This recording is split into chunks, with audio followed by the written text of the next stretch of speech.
Ito ang listahan ng pinakamayamang Filipino celebrities ngayong 2024. Nangunguna sa ating listahan ang ating pambansang kamao na si Manny Pacquiao. Hindi na aktibo si Pacquiao sa politika o kahit sa showbiz, ngunit siya pa rin ang nangungunang pinakamayamang celebrity sa Pinas, kasama ang kanyang asawang si Jinky. Ang mag-asawa ay may maraming negosyo at ari-arian sa Pilipinas at Amerika. Sumunod ay si Willie Revillame. Sa kabila ng pagkawala ni Willie sa telebisyon dahil sa signal failure sa Channel 2 ni Manny Villar, mayroon pa rin siyang 4 billion pesos na assets na walang pananagutan. Lahat ng yaman niya ay galing sa sweldo niyang 1 million kada araw noon sa ABS-CBN. Pangatlo ay si Gretchen Barreto. Si Gretchen ay may 5 mansyon sa pinakamayamang subdivision sa bansa. Meron siyang napakamahal na halaga ng koleksyon at ng mga alahas at napakaraming signature bag.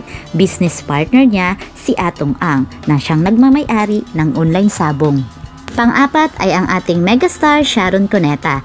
Si Sharon ay nagmamay-ari ng napakaraming brand name na mga ari-arian, kumpanya at mga bahay. Hindi na ni-renew ng ABS-CBN ang kanyang 300 milyon na kontrata dahil sa malaking net loss ng Kapamilya Channel. Panglima ay si Bea Alonso. Maliban sa pamamayagpag sa pagiging aktres, si Bea ay isa ring businesswoman, product endorser at may-ari ng isang malaking state sa Luzon. Pang-anim, Piolo Pascual. Si Piolo ay nagmamay-ari ng isang kumpanya ng pelikula at produksyon. Siya rin ang highest paid product endorser ng bansa.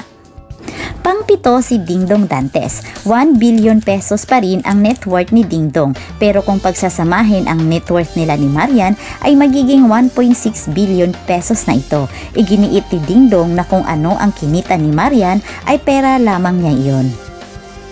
Top 8, Aga Mulak. Si Aga ang pinakamataas na paid commercial model noong 90s. Inilagay niya ang kanyang kita sa real estate at ilang mga negosyo.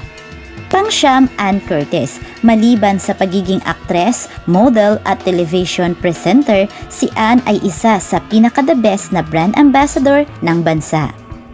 Top 10, si Catherine Bernardo. Si Catherine ang hinirang na the highest paid actress noong 2021 at 2022.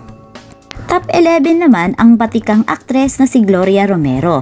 Top 12 si Heart Evangelista. Top 13 si Marian Rivera. Top 14 si Alden Richards. Top 15 si Barbie Fortesa. Top 16 si Vic Soto at Pauline Luna. Top 17 si Coco Martin, Top 18 si Vice Ganda, Top 19 si Vilma Santos, Top 20 si Boy Abunda. Top 21 si Chris Aquino. Dahil sa kanyang kondisyon ay marami siyang project na tinanggihan. Top 22 naman si Regine Velasquez. Top 23 si Daniel Padilla. Top 24 si Sarah Geronimo. Top 25 si John Lloyd Cruz. Top 26 si Derek Ramsey. Top 27 si Michael V. Top 28 si Ivana Alawi. Top 29 si Jessica Soho. At top 30 si Charo Santos.